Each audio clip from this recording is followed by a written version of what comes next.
The IFLAS Open Lecture, the last Open Lecture of 2017, and we are going out with a bang. I don't know how I phrase that. With Howard Johns, who's going to talk to us about climate change, and with COP meeting in Bonn this week. It couldn't be more well timed. They're probably downstreaming it now to see what you've got to say and pop it in. So massive welcome to everybody. We've got 27 Robert Kennedy College students. Can I have a few countries, please? Where are you from? Jordan, Germany, South Africa, Marcus. Sorry, England, Nigeria, Rwanda, Brazil/Germany, Brazil/Germany, Australia via Vietnam, Abu Dhabi, Ghana, France, Côte d'Ivoire, UAE. I'm going to ask some English people now to chip in. Where are you from? England. Cumbrian or local? Yorkshire, okay. Ooh, okay. Did you get your visa stamped? I'll sort that out later. Egypt. Kenya. And Pakistan, USA, Saudi Arabia. Okay, via all those. Alexander from Kensington, welcome. We've got our region national studies, Chris here, and various PhD colleagues, Dave Murphy, locals, all welcome. Dr. Roy Damari, especially from Robert Kennedy College, he's come from Geneva, and he said Germany. Okay, so big welcome to our last, our 10th of the year, I think, isn't it? Our 10 open lectures for 10 years at Cumbria. So you're very welcome indeed. I'm Grace Herford, module tutor for RKC. I want to tell you a little bit about Howard. He does work for a community-owned renewable energy revolution. I think revolution rather than company is more accurate, isn't it? But you did found and lead an award-winning solar business. You've written a guidebook. What's the title of your guidebook for? It's called Energy Revolution, Your Guide to Making It Happen. Okay, so he didn't keep it to himself. He's actually sharing the knowledge. I've got one copy. Yeah, W card, not this card. That's our in joke. Robert Kennedy's doing. He's campaigned on energy, climate issues in Parliament and in tree houses. I look forward to that a bit later. He wasn't just an activist saying no to things, and then he moved on to building solutions. He is, I think, convinced still that we've got the technology and the money to implement the right climate and energy solutions. Your company manages hundreds of megawatts of solar power stations around the UK, so when we switch the lights on and things go down, we could thank Howard at times. Chair of Positive Climate Change Charity 1010, hopefully you'll mention a bit more about that. He lives in Sussex and he's got 3 children aged 11, 6 and 2, so welcome to a good night's sleep in Ambleside. Thank you, thank you. And we look forward to hearing. It's quite a broad-ranging introduction, thank you. And thank you very much for having me here. I'm just interested to know a bit about you all. Are you very knowledgeable about climate change? Any hands would say very knowledgeable about climate change? Knowledgeable about renewable energy or the energy sector in general? Okay. So I'm going to be talking about those things, so probably you'll be able to switch off and relax. I thought at 5:30 everyone's ready for a pint or a sleep or something to go and have a walk. So I'm going to have to keep you really busy. So I'm afraid you've got a lot of things to look at. There's not too many words, lots of pictures. I'll probably be talking far too fast. But what I'm going to do is I'm going to talk in 3 sections, and then I'm going to give you some time to talk to each other in between. So the first section, burning issues, is all about climate change. The middle section's about the energy revolution that's going on, and the last section's about communities and how they get involved. So off we go. Whee. Oh, look at that, this does work. So burning issues, I mean, we'll start with this, climate change. I first studied climate change in 1993 when I did a degree in energy engineering and environment. It was possibly the most horrific thing I'd ever come across, and I didn't know what the hell to do with myself. I'm always drawn to this image. It's the first image of the whole of the Earth, and it's apparently it was the starting point for the environmental movement. And when you look at the images from the International Space Station of our planet, it's particularly noticeable how thin the atmosphere is. There's really not a lot of it that's protecting us on our spaceship as we hurtle through this vacuum of space at millions of miles an hour. So my first reaction to this whole thing was utter horror, and I didn't really have the tools to do anything that intelligent with it, so I decided that the best thing I could do was to put my body in the way of the machine. So I actually went and lived in trees for about 2 years. At the time, my father was a diplomat in Chile, and he said, and when people said, "Oh, what does your son do?" He'd say, "Oh, well, he's currently living in a tree house trying to stop a road being built." They'd say, "Stop a road being built? Is he mad? We want more roads. Why is he trying to stop them?" You know. So I ended up spending about 2 years living on various sites, building tree houses, living in trees, being evicted from trees, and trying to stop the progress of the machine with limited success. Is that you flying? We put up walkways between the trees at about 50 or 60 foot up, 2 ropes, and you'd walk on one and hold on to the top one. And that way you could protect a bunch of trees from being cut down. So that's what we did, and I was actually evicted from a tree on an open cast mine site in South Wales, where they were digging up the last bit of old growth woodland to make way for an open cast mine, which has since been built. So that was my... Sorry?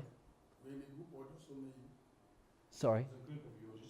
No, a big group. There was a massive movement across the UK. There were thousands of people living in the woods doing that at the time, and we all had long hair and didn't wash very much.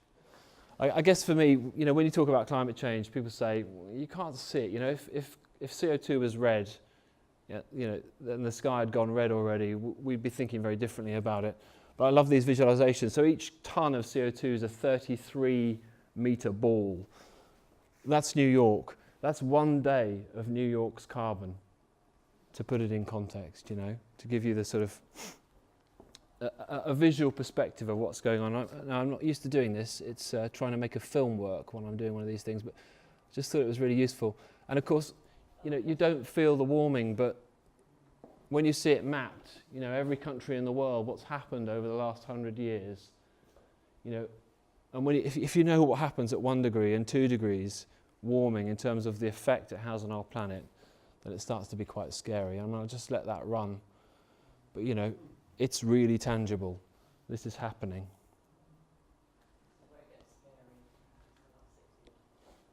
So we're trying to limit ourselves to a 2-degree world. We haven't got much room.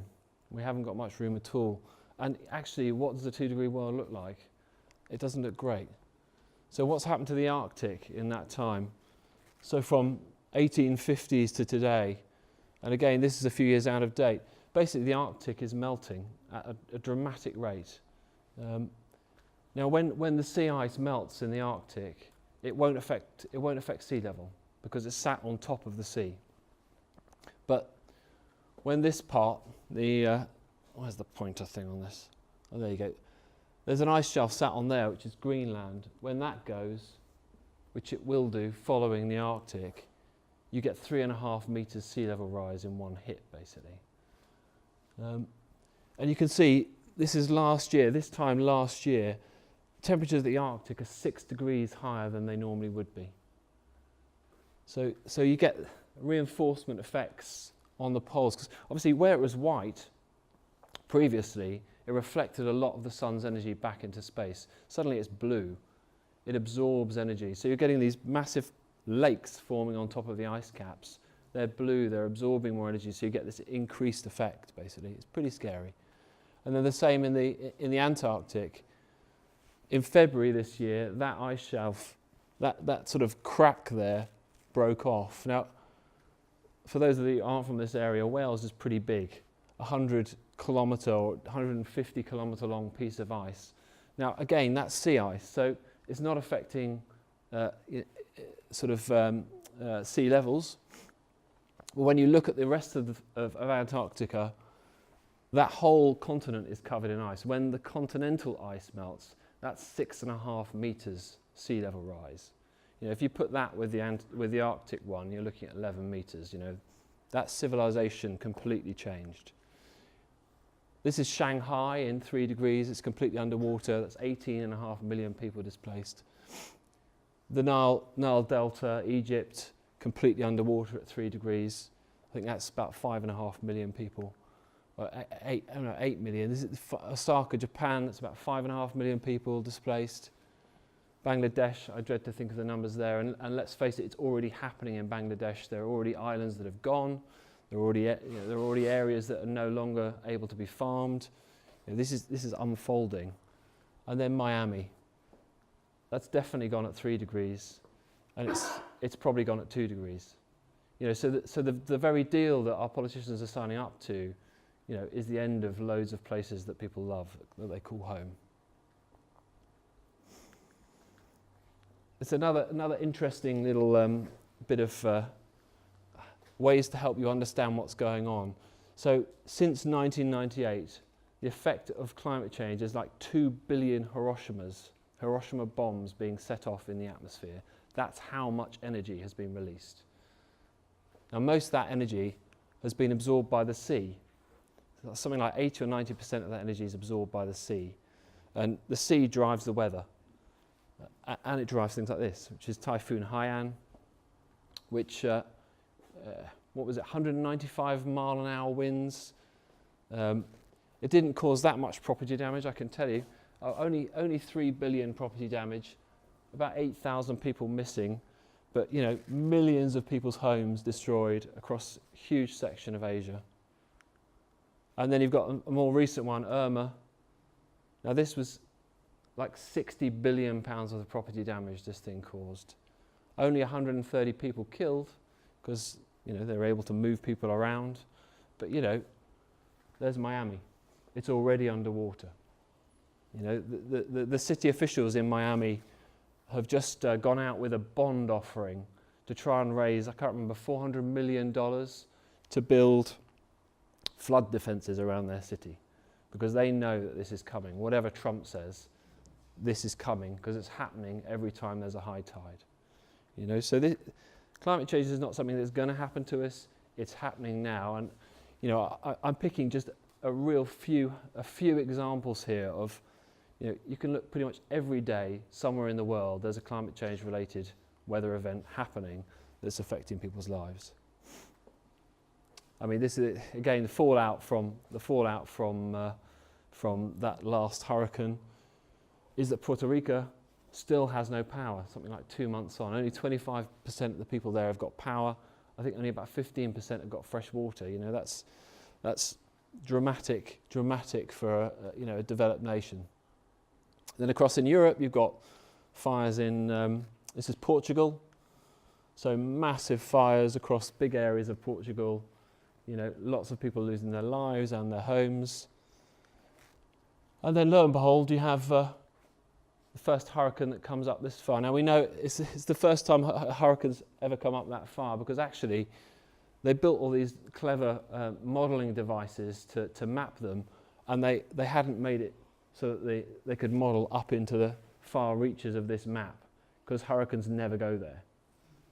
But this one did. It went off the map, basically.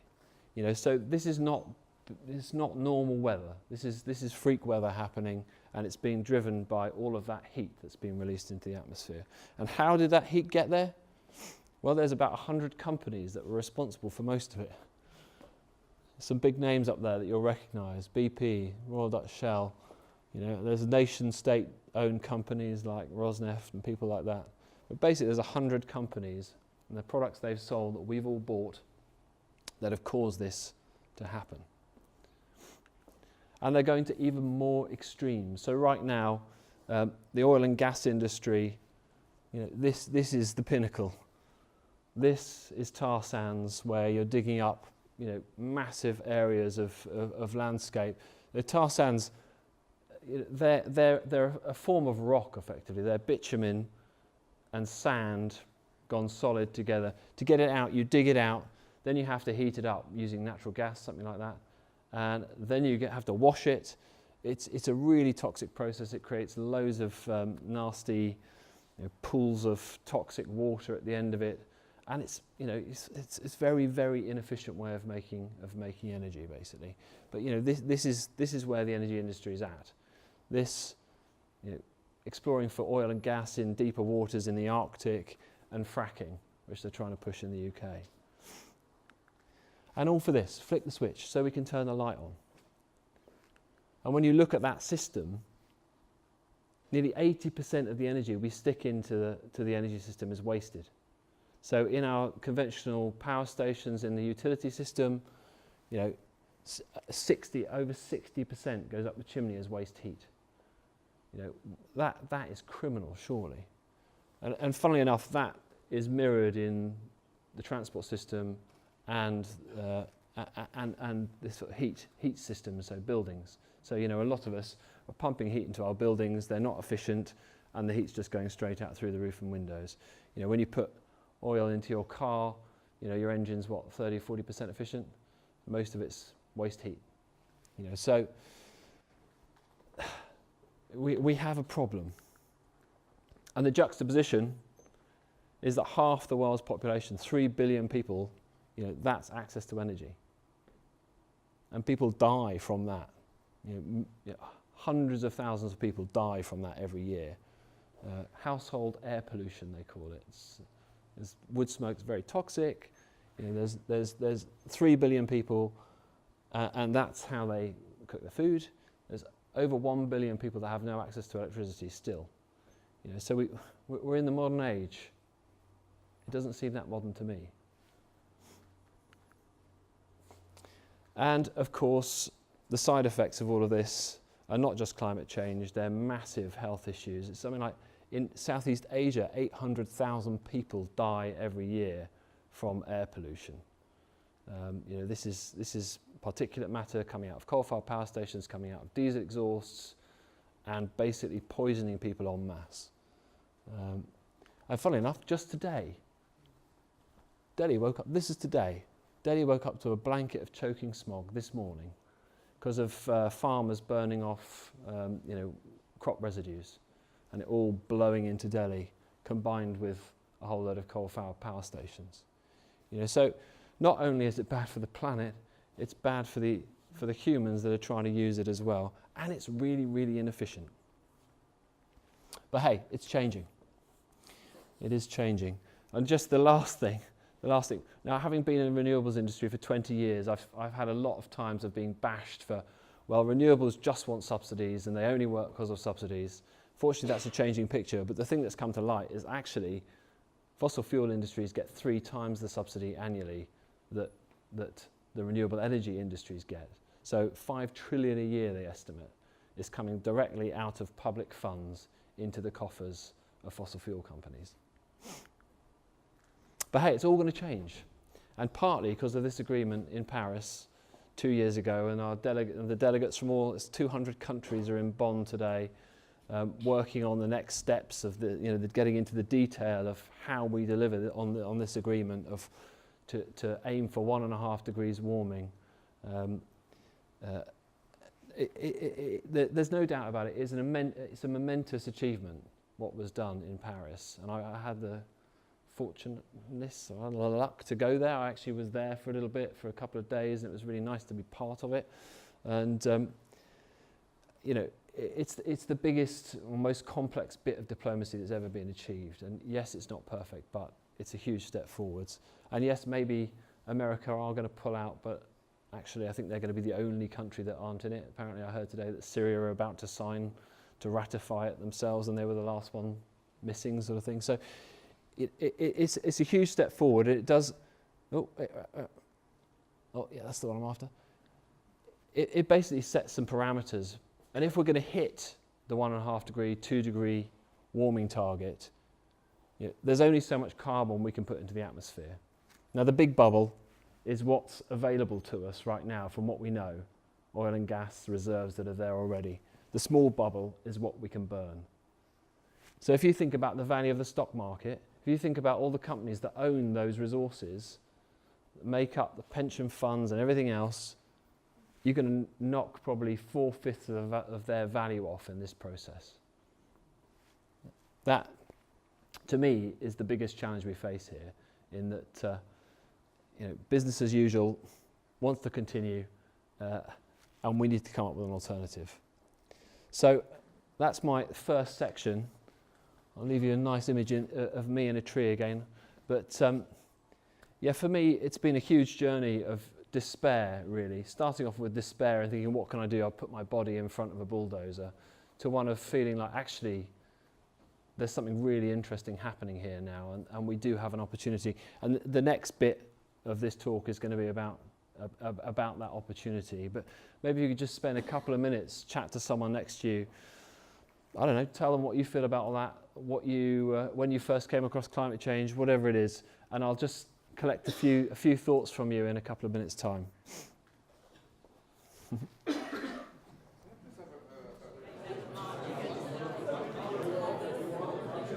I'm not sure I'm going to. There's some really good points there. Capitalism, it actually can be a force for good as well as for destruction. It depends what ethics you put around it. You know, it could be serving local communities rather than serving multinational, Paradise Papers investors. I think the politicians will never be able to do this on their own. There needs to be grassroots movements as well, and it's about the meeting of that.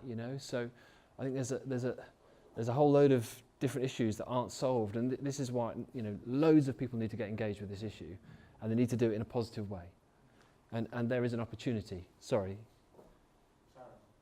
Then what do we make of the biggest nation on earth being headed by Donald Trump, just pulling away? What do we call him in all of this? I think we call that a failure of democracy. I think we call it a failure of democracy, and that does happen. The World Bank and all of the people with the money.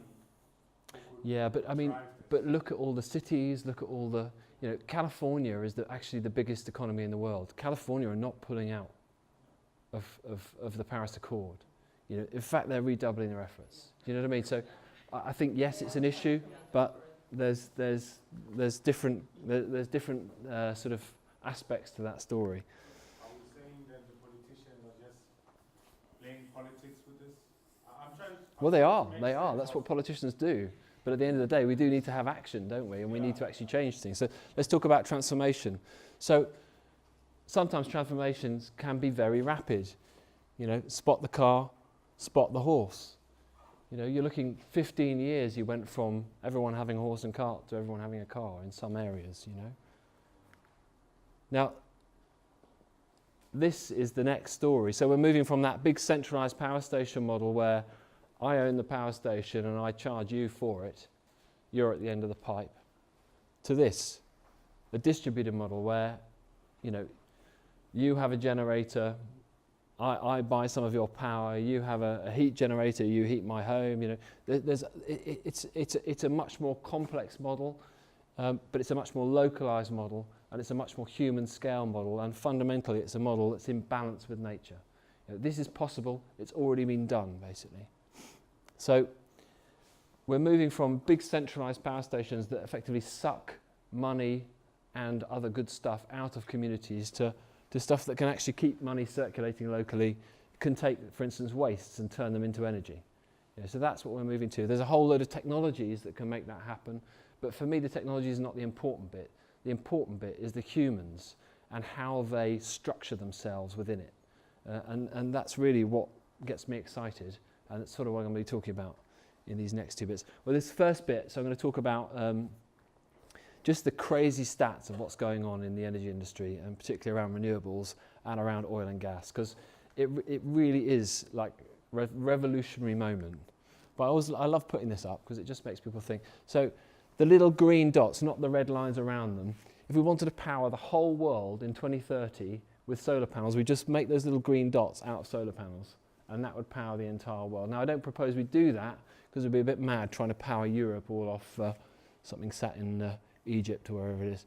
We can spread that out across the world, across existing buildings, all that sort of stuff. But it gives you a metric for how we would power the world just on solar panels. Now, again, I don't propose we do that. There's loads of different technologies we can use, but it's that simple, folks. The lovely thing about renewables is they're sort of modular. They start, hand-sized.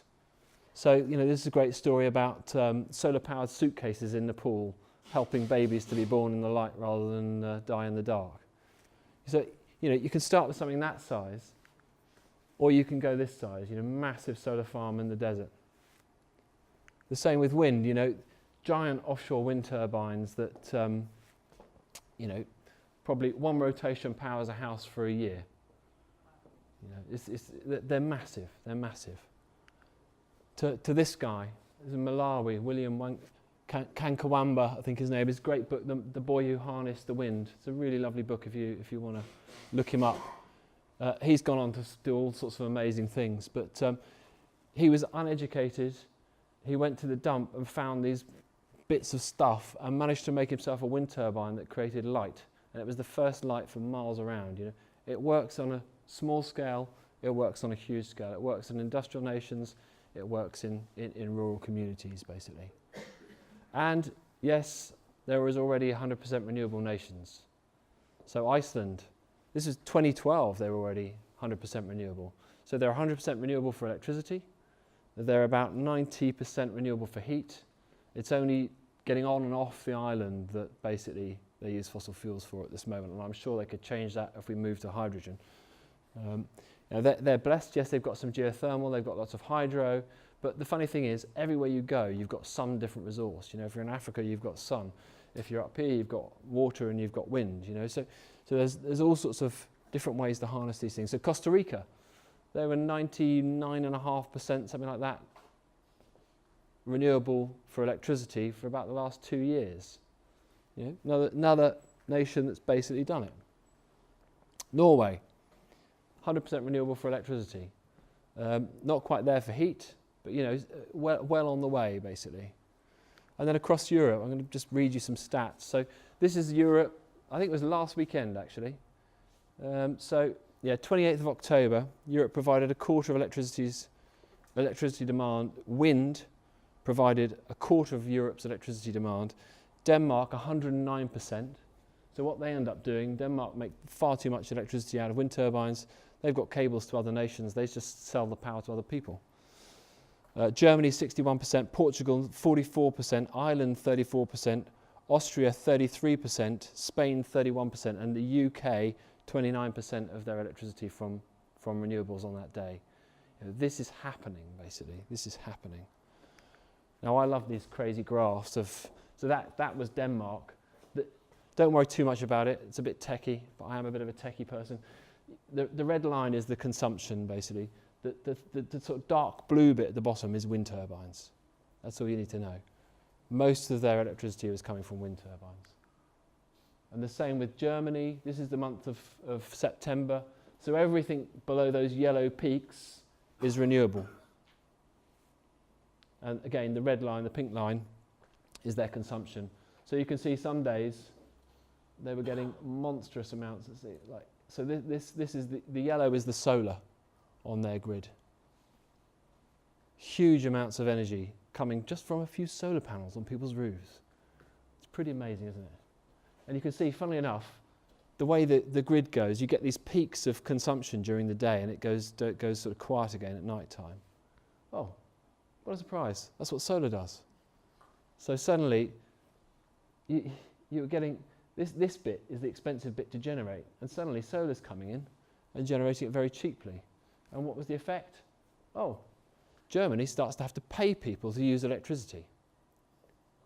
Because the wholesale price of electricity is coming down because they've got so much renewable energy on their grid, and that messes up the whole business, I'm afraid. So this is the scale of the transformation. This is something the charity I'm chairman of put together. It's wind dial. So this was last night as I was putting this presentation together. 23% of the UK's power was coming from wind turbines alone. It used to be 5% a few years ago when we got excited. Exactly. Well, and the bad thing is, last year the UK was 25% renewable for electricity. This year it will be 30. Now, if you run a utility business, you must be going, oh my God, what is coming? Because they don't own half this stuff. I'll come on to that later. And it's not just countries, sorry about the quality of that. That's an advert that Apple put in a UK paper. There are some ideas we want every company to copy. They bought themselves a solar farm. And well, lo and behold, some did. Google, they're 100% renewable already. Now, data centers use something like 2% of world electricity demand. Google, you can use them without too much worry about climate change, at least. Maybe a few other issues about what your data's doing and where it's going, but in terms of their climate impact, hey, they're 100% renewable, so that's... Prices at a time, please. And they did that in 5 years. In 5 years, from nothing. That's the speed this transformation can go. So why is this going on? Well, this, for me, is the key graph. Solar. Well, I bought my first solar panel at about 1994, and it was an 80-watt panel. It was quite large, and it was about £800. Now I can buy a 300-watt panel for about £100. So the cost of solar has come down dramatically. And then the deployment has skyrocketed, basically. And again, these figures are out of date. So last year, well, in fact, I think solar power doubled last year in terms of its deployed capacity, just in 1 year. So it went from 60 megs to 120 in 1 year. Now again, if you're running a utility business anywhere in the world, this is going to be driving you crazy. Because the thing with solar is, yeah, the massive plants the big utilities can get involved with. But, so for instance, right now I run nearly 0.5 gigawatt of solar across the UK. So over the summer, there are some days when solar was doing 25% of the UK's power, and the plants I was running were probably doing about 1.5% of the UK's power. Just out of these, this is me and my team of 20 guys running 1.5% of the UK's power out of a bunch of solar panels in fields. Now, none of them are owned by the utilities. They're all owned by individuals and investment houses and all sorts of new actors who are coming into this space. So it's a bit like the Wild West right now, the energy industry. All sorts of people piling in. It's quite exciting. So yeah, 50% growth. You can see this. It's the opposite curve to it's like the climate change curve in many ways, a sort of hockey stick. That's what renewables are doing right now. They are going exponential, and they're doing it because of cost. Now again, this is another one from today. Now, had I not seen this headline today, I would have had a slide up from Saudi Arabia, where they had or was it Dubai, where they had the lowest auction about 3 months ago. Basically, so they're building this solar park in Chile. They're providing power at $21 per megawatt hour. Now, wholesale price in the UK is probably £50, so $60, $70 per megawatt hour. This isn't just cheap electricity. This is the cheapest electricity from any source ever. Not just from, this isn't just a renewables record. This is like the cheapest power anywhere ever, and it's from solar panels. And that is the real driver. So the investors have gone, well, hang on a minute. I stick, 100 million into a solar park. It's a 25-year investment. I can get a 6, 7, 8% return over 25 years, pretty much guaranteed, because you guys need the energy. That is what's driving the change right now. Similar story for wind, high installation costs, dropping. Now, I should say, with solar, we have the German people to thank in that they created something called a feed-in tariff, which basically drove the uptake of solar across Germany, and it dropped the cost. They did the hard bit, and then the Chinese came in with mass production, invested an absolute fortune in building huge factories, and boom, here we are. A similar thing with wind, and that was the Danish. The Danish built loads of wind turbines across their land. If you go and drive across Denmark, it's a great game to play. Spot the wind turbine, they are absolutely everywhere. In about half an hour, you've completely lost count. And there's small ones, big ones, some are owned by farmers, some are big industrial ones, some are community ones. But yeah, basically they've pump primed the world for wind turbines. And now offshore wind, onshore wind is already the cheapest form of electricity in the UK. Now onshore wind's got there as well. And the impact, so we had earlier this year, in April this year, we had the first day in the UK where we generated electricity without using coal since about the 1800s. That is a sign. A big sign that things are changing. In fact, coal use in the UK has dropped dramatically, and I think you'll see coal power stations completely gone within the next couple of years. A 52% drop in like 2 years or something. It's crazy. And that's not just happening in the UK, that's happening in China. So China just scrapped 130 coal plants that they were going to be building. Yeah, because when I stand up and talk to people about climate change, I normally get someone who stands up and goes, "It's all really nice, mate, but you know, what about China?" And now I can go, well, that's what about China.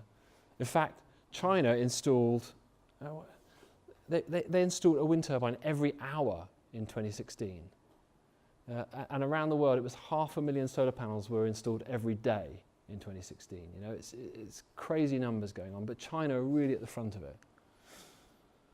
So yeah, again, this is not just happening in China, it's in America. You know, Trump may want to bring back coal, but all the coal companies are bankrupt. So the chance of him doing that is pretty slim. You know, it's politics going completely the wrong way. And then the whole oil and gas industry in general, you know, fracking has been this big salvation in America. It's been this amazing story of, you know, success allegedly from some camps and terrible destruction from others. The truth of it is, though, that all of the oil and gas companies, I think I heard the term that they're binging on debt. So basically, they can't afford to run themselves. They're having to borrow more money to explore, to get more reserves, even though we know they can't burn those reserves because of the Paris deal. You know, so it's a house of cards, really. 3 trillion debt mountain that they've generated to keep their operations going.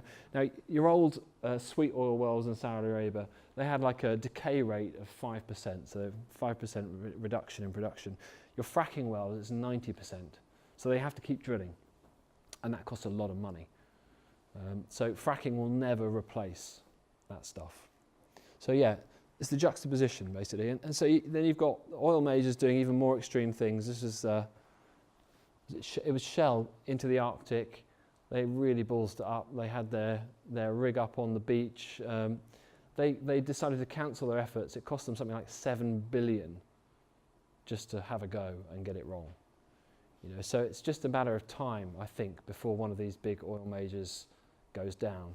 And certainly in the utility sector, you're already there. Now, this is a headline from the US. In the US, you've got lots of companies out there selling, or not, basically giving people solar panels and supplying them with the electricity at a knockdown price. It's like, well, you can have green electricity and it's cheaper, and you don't have to put any capital cost in. And they're just storming across certain states and completely destroying the monopoly utilities. But this, of course, has happened right the way across Europe. In Europe, we have 6 utilities. The big 4, the big 6, as we call them in the UK, the big 4 are across continental Europe. They've all had this problem where actually their businesses don't add up anymore because of renewables. Because some days, for substantial periods of the year, the wholesale price of electricity is going negative. You know, they're sat there with a big capital investment in a power station, and they can't service the debt. They can't service that investment. So then you get a story like this. E.ON, big multinational utility, has decided to split its business in 2, i.e. one bit's mashed, and we want to get rid of it, stranded assets. That's the generators. They've decided to spinning off power plants to focus on renewables and energy services. You know, that's them going, oh Christ, we've got a problem. You know, their businesses don't work anymore, and it's the same for RWE, it's the same for all the utilities. And there are not many that have actually thought this through and jumped, but there is one. Now, a month ago, I would have been calling them DONG Energy, which stood for Danish Oil and Natural Gas. Now, actually, in the last 6 months, they've sold all of their oil and natural gas, and they are the world's biggest offshore wind turbine company. And they've rebranded themselves as Ørsted. And, you know, again, their wind farm is cheaper than a gas plant. Their offshore wind farm is cheaper than a gas plant. You know, so they're ahead of the curve. But there are not many of them like that. But what's going on with money? So money is pouring into this sector. In the UK, in 5 years, we went from nothing to 12 gigawatts of solar. That's probably like £15 billion worth of investment in 5 years, something like that, possibly even more. The portfolio I manage is probably like 800–900 million pounds worth of solar. You know, that's the sort of levels of cash that's going in. Now, it has dipped in some of the years, but actually because the cost of these technologies has reduced dramatically, the sort of installed capacity has actually still gone up all through that period. So amazing amounts of money are flowing this way. And you know, the forecast is fossil fuel investment dropping and clean energy investment accelerating away. And I think it's very likely that that's going to happen, having seen what I've seen. You know, 20 years ago when I bought my first solar panel, 18 years ago, whenever it was, when I built my first little solar rig from a book, I had no idea that this is where it would lead. You know, that we would potentially be filling fields with solar panels to power the nation. It's like, wow, it's wild. And I've been on the ride, you know. And talking about being on rides, obviously what I haven't mentioned here is storage. You know, this is another great story of, you know, of transformation. Tesla Motors, Elon Musk, or Tesla Energy now as he is. You know, this guy was an internet entrepreneur who decided to start an electric car company who, you know, I remember there's some great quote from the sort of CEO of GM who was like, hang on a minute, this guy, he's like an internet guy, and he's done what you told me couldn't be done for another 15 years. How has he done that? You know, this is ridiculous. But basically, he's taken batteries out of computers and turned them into cars with massive success. The capex, the sort of market cap of Tesla is bigger than like GM. You know, that company's worth more, even though it only produces like a few thousand cars a year in relation to its counterparts than the existing incumbents. And how's he done it? Partly by being completely crazy and ballsy and doing things like this. This factory he's building in Nevada, it's nearly finished. It's called the Gigafactory. So he needs a lot of lithium-ion batteries to run his cars and everything else that he's doing. And so he decided to build a factory. That factory isn't just like another little lithium-ion factory. It doubles global production in one factory. So it's producing more than all the other lithium-ion factories in the world. You know, it's not just like a little step change. It's massive. Because what he's focused on is getting that huge cost reduction curve. And I haven't got one of those curves to show you, but you know, there are similar cost reduction curves for lithium-ion as there were for solar. And I think, you know, 10 years, people are talking about, you know, in sort of developed nations that, you know, people trying to get rid of cars that are diesel, get rid of cars that are petrol because they're not worth anything anymore because everyone wants an electric car. And I think it's, you know, there's a good chance that's going to come. But this whole journey, renewables taking off, you know, it's not been without its challenges. So, you know, I gave up protesting. I was like, no, I want to say yes to something. I don't want to like stand on the barricades anymore. I want to like, you know, say yes and take people with me. So I actually retrained as a plumber and an electrician so I could work out how to install solar. And then I grew a company from me to a team of 100 people all across the UK. Some months we do like 100 houses, you know, sort of eco makeover on them, and then, you know, I ended up having to close the company about 3 years ago, 3 years ago, because of all this sort of stuff. Basically, you know, the incumbents know what's coming and they're doing their damnedest to stop it. So whenever the government puts in a favourable law for renewables, they'll battle to get it removed. So in this case, we had a situation where I was chairing the trade body that represents the solar sector, and we got this notice that we were basically going to be shut down in sort of 5 weeks' time. That was it. It's over, sort of thing. So we went into full campaign mode. This is me on the sort of main news channel, defending the industry, and we took the government to the High Court 3 times and won 3 times to basically keep the industry alive. But it's empiric victories often when you're fighting with huge systems, basically. But you know, it's a crazy disruptive thing that's going on. The incumbents are trying to stop it, and then you get people like Tesla who come in who are just determined to make it happen.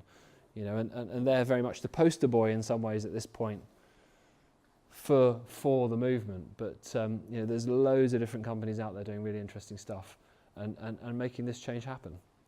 So that is the next section, and I'll give you again just a few minutes just to reflect. I'm probably going way over on time. about, that, and we'll talk about opportunity in a moment. Project. I wonder if you could say a little bit about the story of nuclear and that. Yeah. Nuclear. Well, nuclear, it's a bit of a dead one as far as I'm concerned, but yeah, nuclear's, no, well, let's face it, the nuclear industry was born from weapons manufacturing. Now, although the first nuclear power station to produce electricity in the UK was in the UK, it was actually just being dressed up, because what they were doing was producing fissile material for bombs. Yes, they've gone on to develop terrestrial nuclear power stations to make electricity, but they've always been so massively, heavily subsidised. I took that out. I often talk about this subject, but obviously France has got huge nuclear power stations, 70% of their electricity, but let's face it, we have no solution for nuclear waste. And you've got Chernobyl and Fukushima that are sort of weeping wounds, basically. The estimated cost to take down the UK power stations, not to store the waste, is 80 to 220 billion pounds. And we as taxpayers are going to foot that bill. We have the topic. Yeah, I mean, you're doing it in Germany, because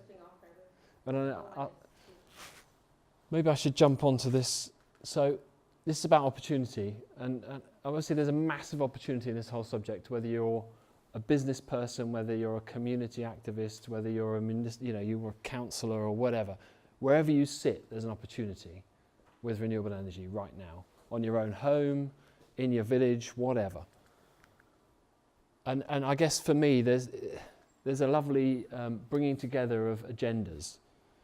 So if you build a power station that's owned by your community, you create a new commons, you create a new sort of community bank. You also get rid of CO2 emissions, and potentially you solve fuel poverty in the process. So there's this brilliant win-win-win-win-win story to come out of this potentially. And now I'm going to tell you a few stories about where people have done that, and I'll start with me. So about 10 years ago, in fact 20 years ago, I tried to start a community-owned energy company, and people just thought I was completely mad. I said, you can't just start an energy company, what are you talking about? It's ridiculous. 10 years later, I don't know if you've heard of the transition movement. So transition movement's around people coming together around peak oil, climate change, and coming back into balance. It's a big global movement now. It started in a town called Totnes. The second town was my town, Lewis. And suddenly there was this big fervour of people in my town going, well, we've got to do something about this. And they said, right, well, we'll start a group about energy. And Howard, would you come along? You know quite a bit about this. And so I was sat in this room finally with all these people from my town, and they said, well, why don't we just build a windmill on the hill? That could power the whole town. And I'm like, that is a great idea, but sadly, to do that, we probably need to throw away £250,000 just on the planning fees alone.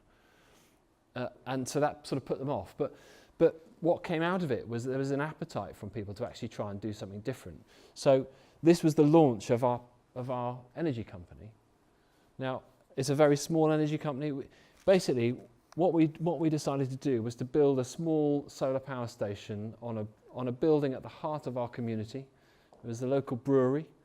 We thought cold beer was, the route into the population. So keeping the beer cold was a very important public service that we were going to provide. And so we started developing this project over the course of a year.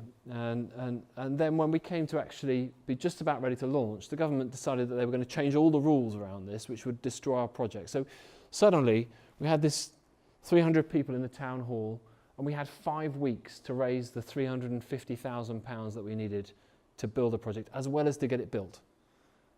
So it was suddenly this crazy hair-raising moment. And to make it even worse, I was just about to go on stage to sort of make my presentation, and I bent down and ripped my trousers completely open. So I had to stand up in front of my whole town and do a presentation with my back very much to the wall.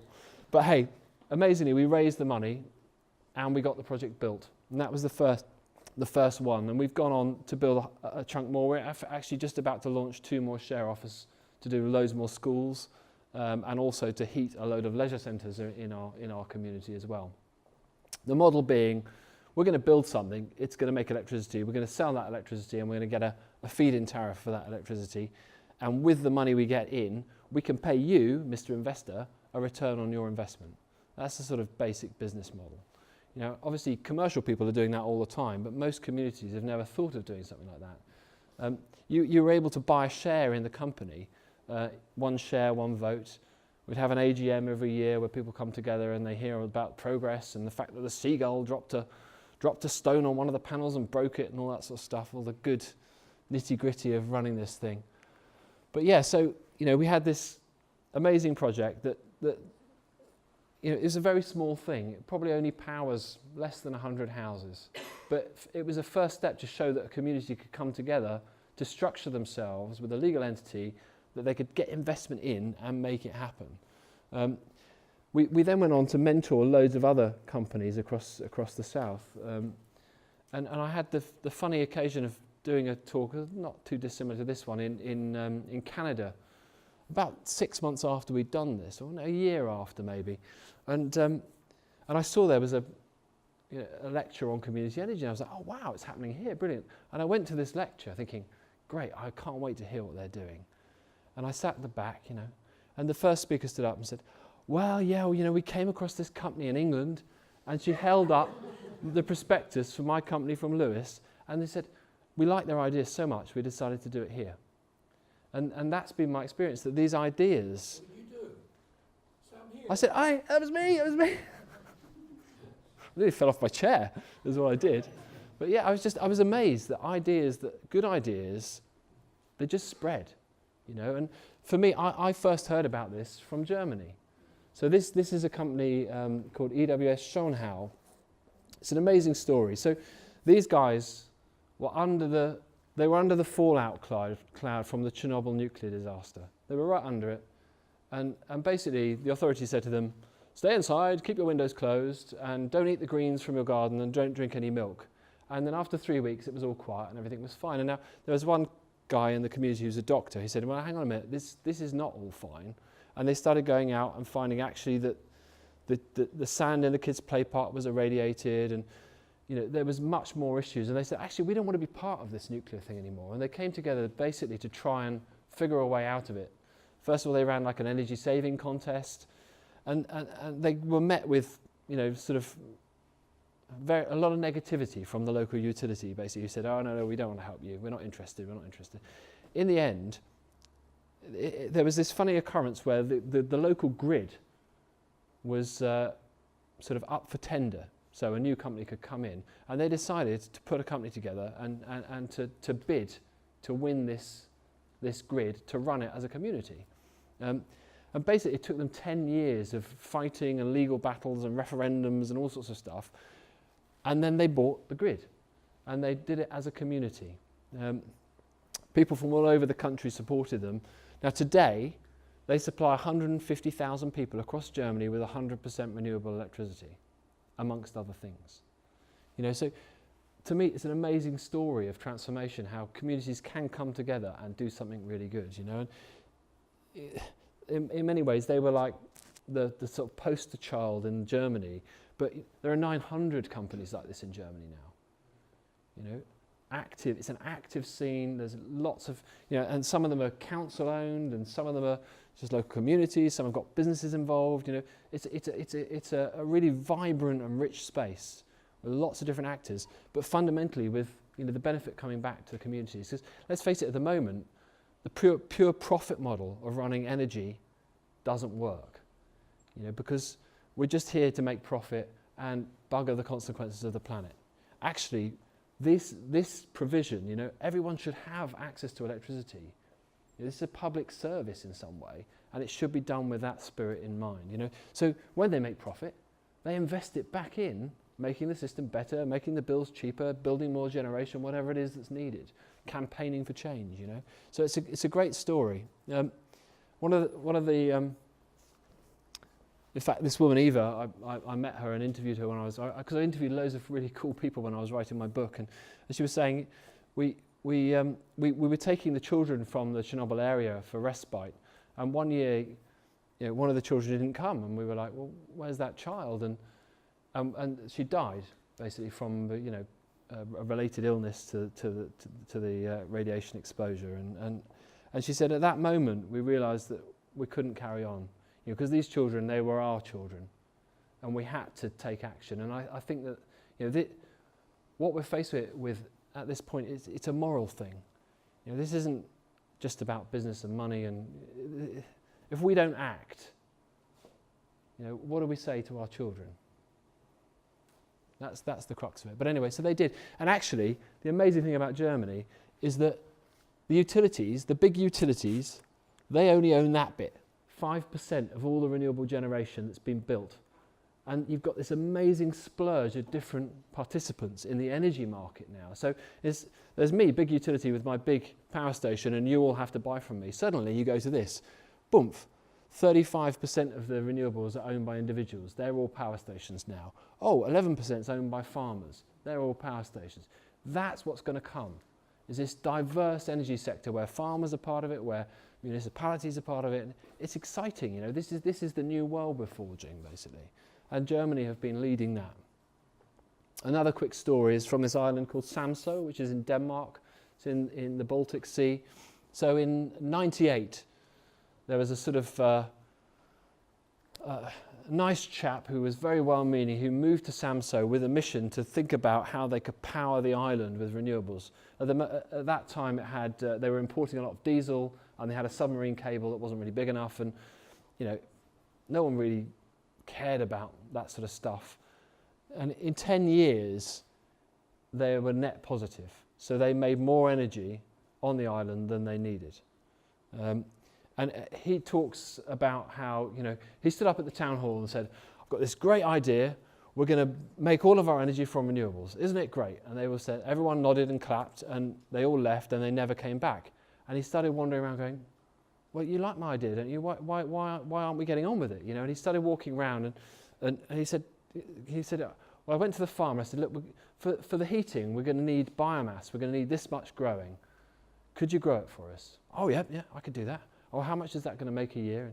And to the plumbers, he said, now we're going to need these district heating pipes laying. Could you do that? And after a couple of years of going around talking to people about how they would have a part in this story, then he went to the town hall and said, now, this is what we're planning to do. Who thinks this is a good idea? First of all, the farmer said, I think this is an excellent idea. I'm very happy to grow the biomass feedstock for the plant to heat the town. And, suddenly when people saw themselves in the story, they made it happen. The transformation in 10 years, it's totally possible. So they used wind, and some of it's owned by commercial companies, some of it was owned by the community themselves. They also used district heating, using solar thermal and biomass. And in Denmark, actually, over the last 30 years, they've gone from no district heating schemes to 60 to 70% of the population is served by a district heating scheme, which is inherently more efficient. And now, when most of them are owned by energy guilds, so they're owned cooperatively, effectively, across the whole town. And when they're repowering them, when the boilers need changing, they've worked out that if they stick a field full of solar thermal panels that make heat, that's the cheapest way to make heat for their community. And some of these have got what's called interseasonal storage. So underneath here, there's a big pit full of water with insulation on the top of it, and they run all the heat into that in the summer, and in the winter they run it out around the town. This is some really innovative stuff going on, but very, very cheap to run, basically. Even in America, we despair at Mr. Trump for many, many reasons, not least of which pulling out of Paris. But, actually, this is Burlington, Vermont, 100% renewable for electricity already. And there's loads of cities, there's loads of states that have pledged to go 100% renewable by 2030 or whatever, and lots of them are well on the way. Bangladesh. So there's already, I would get really excited in the UK saying, we've already got 500,000 solar homes. Do you know what, Bangladesh? They've already got 4 million solar homes.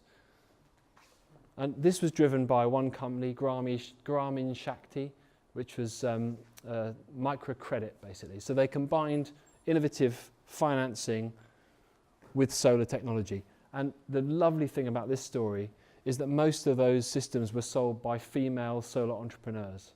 And they've got networks of training centres all over the country where they train the women to go out and sell.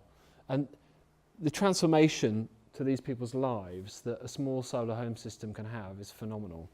And not least of which when they're using kerosene. So kerosene is something like 300 million people in sub-Saharan Africa. That's their access to light. I don't know if you've ever, it's fun, you know, for us in the West when you're camping to have a kerosene light, but if you have to live with one, it's not fun at all. They're dangerous, they're really bad for your health. I read some report from South Africa, the highest incidence of toddler death and injury is related to kerosene lamps being kicked over. And hey, then you bring in a $5 solar light.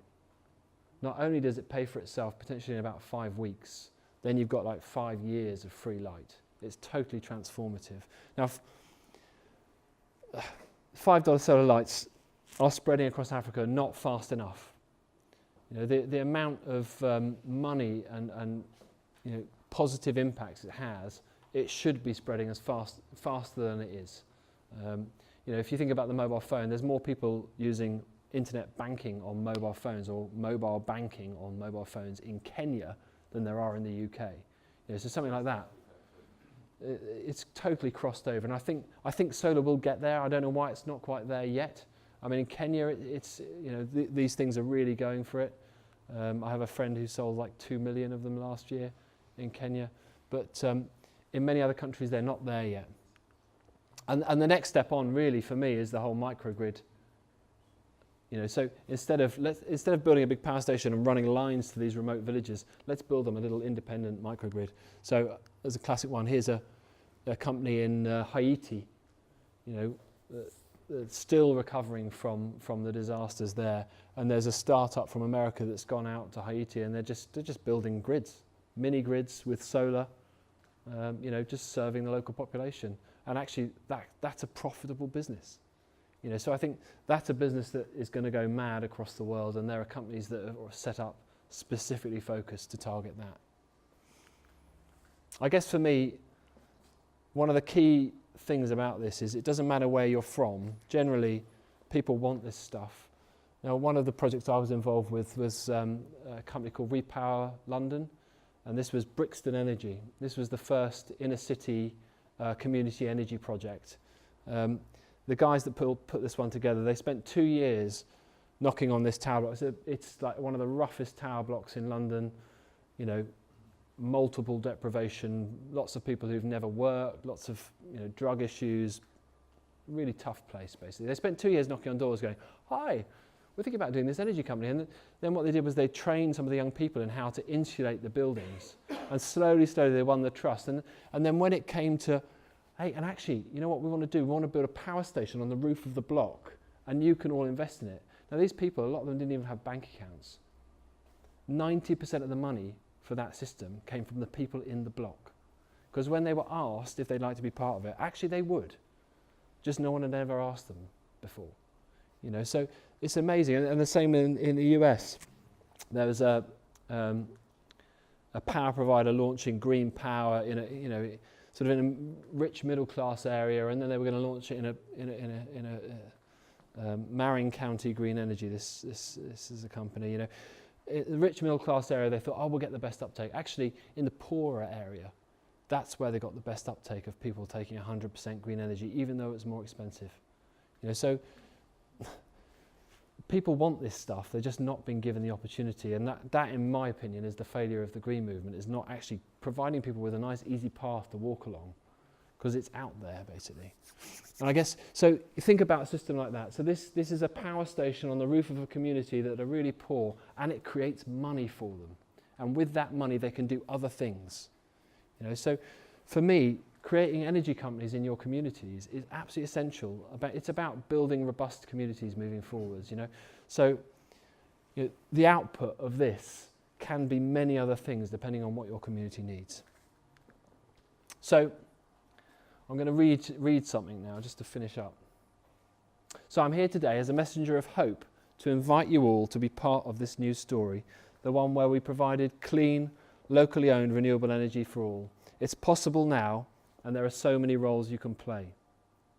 Yet you could dig deep like me and create a local cooperative energy company in your community, or you could invest in one that's already running. You could bring your skills to one that's trying to get off the ground.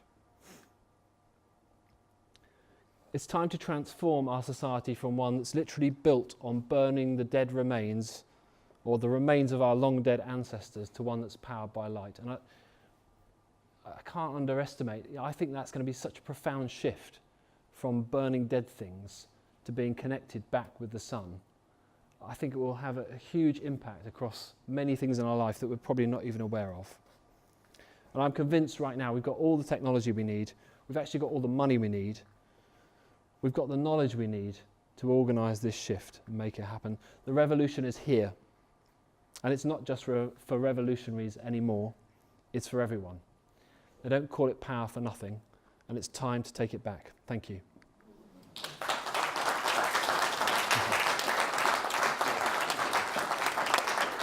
Howard, I think we have a few minutes for another 5 minutes.